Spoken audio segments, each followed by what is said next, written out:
Mise en situation. Imaginez, vous avez des connaissances en médecine et en spiritualité. Du jour au lendemain, votre père commence à délirer, il dit vraiment n'importe quoi. Mais vous, ayant des connaissances en médecine, vous essayez de voir un peu le comportement de votre père et vous trouvez qu'en fait, il souffre de schizophrénie. Mais vous ne paniquez pas. Quelques jours après, l'état de votre père commence à s'aggraver, il commence à dire des dingueries. Des trucs du genre, je suis possédé, il y a un démon en moi, des bails un peu bizarres comme ça. À partir de là, vous êtes dans le doute. Vous vous demandez, est-ce qu'il faut aller voir un médecin ou au contraire, il faut aller voir un exorciste? Et la question que moi je vous pose, c'est celle-là. Quel choix vous faites et pourquoi vous faites ce choix-là? Vous êtes plutôt pour aller voir un exorciste ou au contraire, aller voir un médecin? Tout en sachant que vous avez droit qu'à un seul choix. Vous ne pouvez pas changer, c'est juste un seul choix. J'attends des espaces commentaires que vous me disiez pourquoi vous avez fait ce choix-là et quel est ce choix. C'est compris? Place à la vidéo.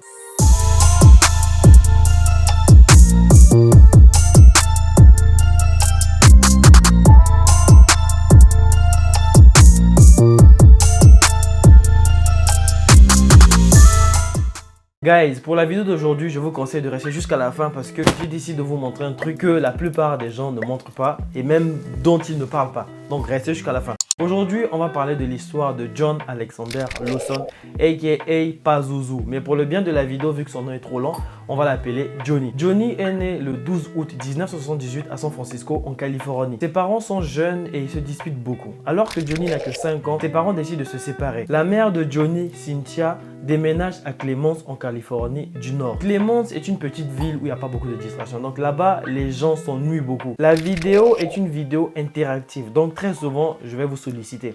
La première question que je vais vous poser, c'est celle-là. Qu'est-ce qui coûte pas cher? Le truc là me stresse, ça fait le bruit. Qu'est-ce qui coûte pas cher et qui peut réunir les gens facilement? Vous avez 5 secondes pour trouver. C'est parti. Donc 5, 4, 3, 2, 1, 0. Bravo, les soulards, vous avez trouvé, c'est l'alcool. La mère de Johnny est jeune et tombe donc rapidement dans l'alcoolisme. En plus de ça, elle est célibataire. Le petit Johnny se retrouve donc très souvent à dire bonjour à la solitude parce que sa mère est occupée à traîner avec des mecs dehors. Carmen Double, meilleure amie de sa mère Cynthia et nounou du petit Johnny, le décrit comme étant un enfant très adorable mais très déprimé. Il lui dira plus tard qu'il se sentait comme un vampire. C'est assez chelou, hein, mais enfin bref, le petit Johnny présente des signes très inquiétants de maltraitance d'animaux, de consommation de drogue, d'alcool et ça à un âge très précoce. Alors qu'il n'a que 8 ans, le petit Johnny devient de plus en plus agressif. Il maltraite sa mère, il la frappe. À partir de là, sa mère décide de l'envoyer en asile psychiatrique histoire de l'aider. N'oubliez pas, tout ça là se passe à seulement l'âge de 8 ans. Selon la mère de Johnny, Cynthia, les problèmes de santé mentale de son fils ont commencé alors qu'il était très jeune. Des spécialistes lui ont diagnostiqué plusieurs problèmes de santé mentale, dont la schizophrénie et l'agoraphobie. Bon, pour ceux qui ne savent pas ce que c'est l'agoraphobie, c'est comment dire? Bon, enfin, grosso modo,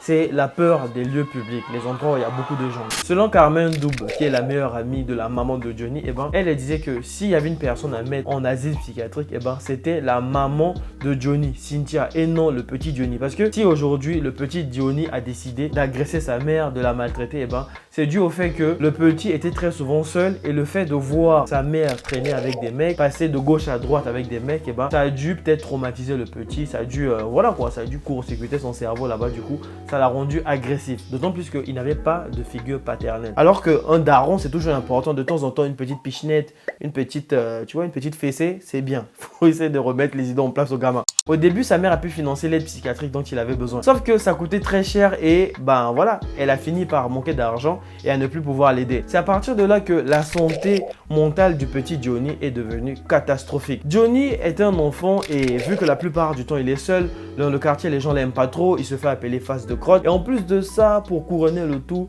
le petit, il sent le caca. Enfin, ils sont pas bons. Ils sont le gattuso. Enfin bref, ils sont pas la rose. À partir de là, le petit Johnny n'est pas bête. Il se pose, il commence à réfléchir, il se dit tiens, j'habite dans un bled paumé, j'ai pas d'amis, les gens m'aiment pas beaucoup, je me fais insulter. En plus, je sens le caca, mais je pense que lui-même il se rend même pas compte de ça. Mais enfin bref, il se rend compte qu'il ira pas bien loin dans sa vie et donc il décide de changer complètement. Il passe donc de John Alexander Lawson à Pazuzu Ila Algarad. Le nom est assez bizarre. Ce nom est bizarre parce que c'est le nom du démon dans le film L'Exorciste. En plus de ça, Pazuzu, c'est le roi des démons dans l'ancienne Mésopotamie. À partir de là, Il s'appelle plus Johnny, il a fait le changement, il est devenu Pazuzu, donc je l'appellerai maintenant Pazuzu. Pazuzu transforme sa maison en plaque tournante pour tous les inadaptés sociaux. Il a une aura qui est tellement forte, tellement puissante que les gens viennent à lui sans même qu'il ait à forcer. Il a réussi à créer un petit cercle autour de lui. Lui qui était un garçon isolé, qui n'avait pas d'amis, et ben maintenant c'est différent. Il y a plein de gens qui viennent à lui. Un de ses meilleurs potes, Nate Anderson, dira il avait une sorte de charisme tordu. C'est le genre de charisme qui ne plaira pas à tout le monde, mais certains esprits vont être attirés par cela. Les inadaptés, les parias, les personnes vivant en marge de la société ou les personnes qui voulaient vivre en marge de la société. À partir de ce descriptif-là, vous vous rendez compte que c'est un gars qui est vraiment mentalement perturbé. Et en plus de ça, ils sont en permanence le caca. Enfin, la mierda. Le gattuso. Vous allez peut-être vous demander, mais est-ce qu'un gars comme ça a des copines? Eh ben, détrompez-vous. Nonobstant le fait qu'il sente la mierda, eh ben, il avait deux copines que lui il appelle fiancées. La première c'est Amber Nicole Burge et la deuxième c'est Crystal Matlock. La maison de Johnny était en fait un endroit de non-droit. Ouais, ça sonne bien en fait. C'est un endroit où tu pouvais venir rester aussi longtemps que tu le voulais sans même qu'il se préoccupe de ce que vous faisiez chez lui. Les activités dans sa maison comprenaient la consommation de drogue, les orgies, parce que ouais, le mec il aimait bien casser, vu que dans sa jeunesse il n'a pas beaucoup baisé. Petite anecdote pour que vous rendiez bien compte de la crasse dans laquelle vivait Pazuzu dans sa piole. Un jour, la copine de Johnny, Nicole, décide d'inviter sa meilleure amie chez Johnny afin que les deux puissent se rencontrer et faire connaissance. La copine de Nicole arrive, elle frappe à la porte, Johnny ouvre et là, l'odeur monte, elle prend ça dans la tronche. Elle dira que l'odeur était tellement forte que ça lui a fait l'effet d'une claque dans la gueule. Elle lui dira mec, ta piole, elle pue le mort. Et il lui répondra tranquillement ah ouais, ça, c'est rien, c'est à cause des cadavres qu'il a dans ma cave. Rentre, on va aller s'amuser. Tout ça, tout ce délire-là ne pouvait rien présager de bon. Le premier meurtre de Pazuzu Algarad, c'est celui de Josh Wrestler. On ne sait pas exactement si c'est son premier meurtre parce qu'il y a des rumeurs qui disaient qu'il avait déjà tué avant ça. Mais enfin bref, considérant que c'est son premier meurtre. Le truc avec Josh, c'est qu'on ne sait pas aussi exactement comment il a fait pour se retrouver dans la maison de Pazuzu. Mais une chose est sûre, c'est que Josh a vécu dans cette maison-là jusqu'à ce que Pazuzu décide de l'exterminer. Il se passe quoi avec la mort de Josh?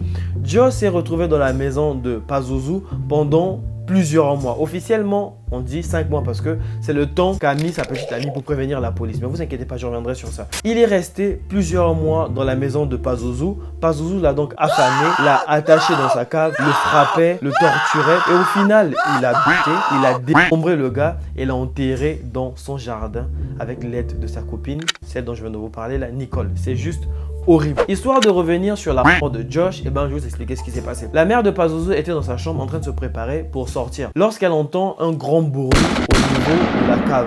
Elle se précipite, elle arrive à la cave, elle voit son fils avec une arme pointée sur Josh qui est au sol. À partir de là, on se dit, une femme normale, une mère normale va porter secours à la personne qui est en danger. Et bien ça, c'est sans connaître la mère de Pazuzu. La mère de Pazuzu s'est juste retournée et elle est sortie.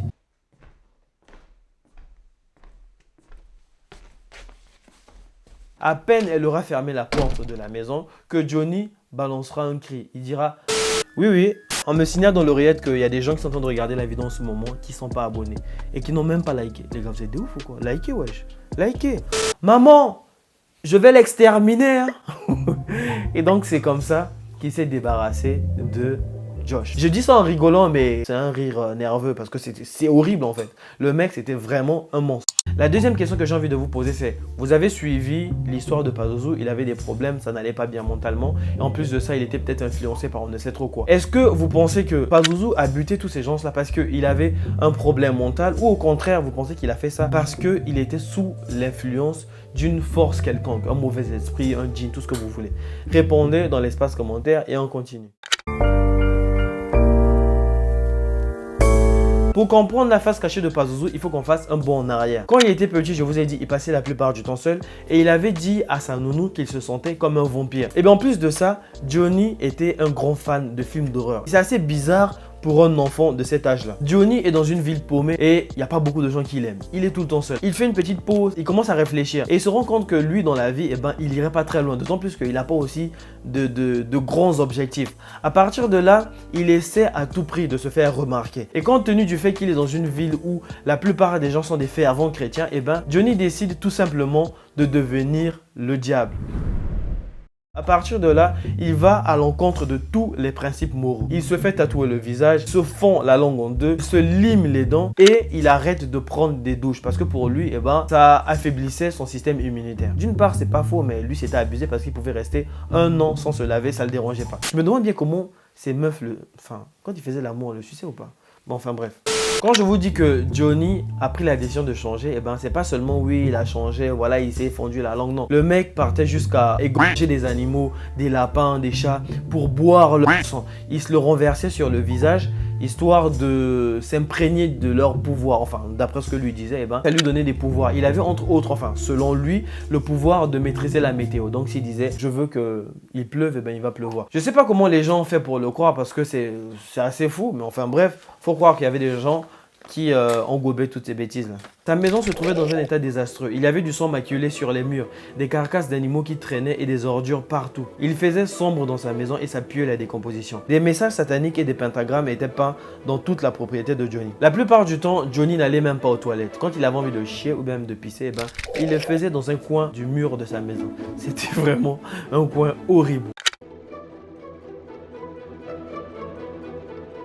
Vous allez sans doute vous demander, mais comment un mec comme ça a pu sévir autant d'années sans que la police soit au courant de ses agissements? Johnny s'est fait arrêter à 35 ans. Pendant tout ce temps, il a fait des dingueries. Le but de Johnny, c'était de créer une secte à la Charles Manson, parce que pour lui, Charles Manson, c'était vraiment un bon gars. Pazuzu n'a jamais vraiment été inquiété par la police, malgré toutes les dingueries qu'il a fait. Les rares fois qu'il a eu affaire à la police, c'était juste pour quelques temps. On le gardait peut-être 1 ou 2 semaines après en le laissant en liberté. Un jour, après que des rumeurs aient circulé comme quoi il aurait buté des gens, son meilleur ami, le gars qui connaissait bien ce que faisait Johnny, décide de le dénoncer à la police.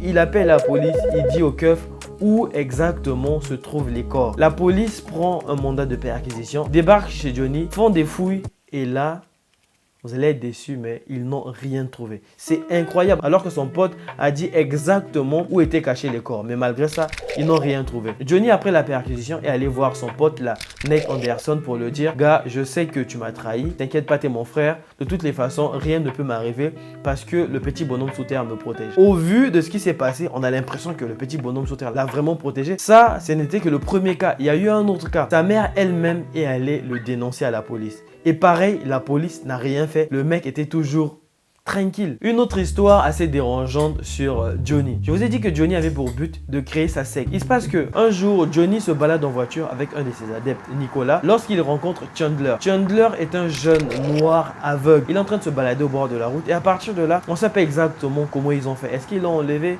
Est-ce qu'ils l'ont forcé? Enfin, on ne sait pas exactement, mais une chose est sûre, c'est que Chandler est monté dans la voiture de Pazuzu et sont allés se poser au bord de la rivière Yadkin. À partir de là, John et son ami Nicolas décident de buter Chandler parce que c'est un soir de pleine lune. Pazuzu faisait ses rituels que les soirs de pleine lune. Il demande à ce que son adepte là, Nicolas, puisse buter Chandler. Et lui en fait, il se sentait comme Charles Manson. Il n'avait pas buté, c'était les gens qui butaient pour lui. Chandler est assis et se prépare à se fumer une cigarette. Nicolas va à la voiture chercher un gun pour buter Chandler. À partir de là, le gun se bloque. Il fait donc demi-tour, il prend un autre gun et il tire dans la tête de Chandler et Chandler tombe. Quelque temps plus tard, la police retrouve le corps de Chandler. Ils mènent des enquêtes et ils se rendent compte que c'est Nicolas et Pazuzu qui ont fait le coup. Les deux sont arrêtés. Lors de l'interrogatoire de Pazuzu, son dossier médical est livré aux médias. Tout le monde pouvait voir dans ce bulletin-là que Pazuzu avait des problèmes mentaux. Mais on ne sait pas pourquoi la police a décidé de le juger apte. Et donc, on l'a laissé ressortir. Est-ce que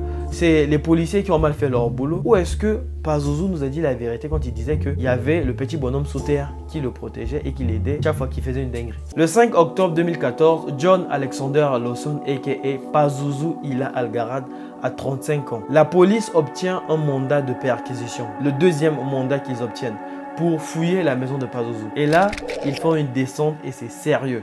Ils fouillent la maison de Pazuzu de fond en comble et ils retrouvent le corps de Joshua, le premier gars qu'il a tué, et aussi les restes squelettiques d'un autre gars. Le deuxième gars là, c'est Tommy Dean. 5 mois après que Pazuzu ait buté Joshua, ils avaient encore envie de sacrifier une autre personne. Et l'autre personne qu'ils ont sacrifiée, c'était donc Tommy Dean. Ils l'ont sacrifié de la même façon. Ils l'ont gardé enfermé, affamé, torturé. Et puis au final, ils l'ont décombré et ils l'ont enterré dans le jardin. Quelques temps après, il y a une femme qui a donné un témoignage disant qu'elle avait vécu un mois avec Pazuzu et que Pazuzu l'avait affirmé avoir buté 2 prostituées. Il les a butées, il a mangé leur corps et ensuite il les a brûlés. Depuis le début des massacres de Pazuzu, il ne s'est jamais caché d'avoir fait des dingueries. Il a toujours dit aux gens qu'il avait buté des gens, qu'il les avait enterrés dans son jardin, tout ça. Mais les gens ne le prenaient pas au sérieux. Ils pensaient que voilà, le mec se la pétait juste. Est-ce que vous pensez que Pazuzu a buté les gens parce qu'il était malade mentalement ou au contraire, vous pensez qu'il a fait ça parce qu'il était sous l'emprise du petit bonhomme sous terre? Pazuzu Algarad a été découvert inanimé dans sa cellule de la prison centrale à environ 3 h du matin le 28 octobre. L'équipe médicale de la prison a tout tenté pour ranimer Monsieur Algarad. Après plusieurs tentatives vaines, sa mort a été déclarée à environ 4 h du matin. Attendez, je vais vous montrer mes fiches. Parce qu'en fait, les gens, ils regardent des vidéos quand on dit abonnez-vous, mettez des likes, ils se disent ouais, mais en gros, t'as fait quoi pour que je mette un like? T'as juste raconté une histoire. Mais guys, pour raconter ces histoires-là, il faut les apprendre. Regardez, attendez, je vous montre. Il faut que la vérité éclate au grand jour. Regardez. Ça, c'est la première feuille. Bon, bref, il faut faire le focus. Mais enfin, bref, vous voyez pas. Voilà, de profil, comme ça, vous voyez un peu. Ça, c'est la première feuille. J'ai la deuxième feuille qui est là. La troisième qui est là. La quatrième, la cinquième. Vous voyez? Attendez. Et les feuilles, elles sont remplies. Si bien que je suis obligé de faire des versos. Oh là là, vous n'allez pas voir, mais j'ai la flemme de faire le focus. J'ai fait le verso et j'ai écrit au stylo. Parce qu'il y a plusieurs informations. Donc, il y a eu beaucoup de trucs. La première fois que j'ai fait la vidéo, je pensais que ça allait être facile, tu vois. J'ai commencé à expliquer, mais je buguais et c'était nul. J'ai réussi à faire la vidéo, mais je la trouvais nulle parce que j'étais pas à fond. J'ai fait la vidéo, là, je ne veux pas mentir, au moins 20 fois. Je vous dis, j'ai fait cette vidéo au moins 20 fois avant de pouvoir la maîtriser. J'ai maîtrisé le sujet et c'est ce qui fait que je puisse pouvoir vous l'expliquer comme ça. Il y a des gens, par contre, eux, ils sont juste assis et ils lisent comme ça, nanana, et ils vous mettent des images. Mais ceux qui mémorisent tout là, respect, vous êtes des boss. Donc c'était tout. Abonnez-vous, mettez le pouce bleu. Vous êtes des bombes. On se dit à de prochaines vidéos. N'oubliez pas, 500 abonnés, juste ça. Bye. Mais je veux quand même montrer aux gens pour qu'ils voient. Tu vois, de nos jours, beaucoup de gens disent oui, mais de toutes les façons, les influenceurs, là, ce qu'ils font, c'est pas du travail. Avec ça, ils vont pouvoir comprendre. Ah ouais, en fait, ça prend du temps. En fait, c'est brossé, tout est réfléchi, c'est pas fait au hasard. Il y a des gens qui me disent, ouais, mais toi, tu as fait quoi? C'est juste une histoire que tu as racontée, alors qu'ils ne se rendent pas compte que l'histoire, là, pour la raconter, eh ben, j'ai dû étudier le texte, là, pendant, je sais pas moi, 2 semaines.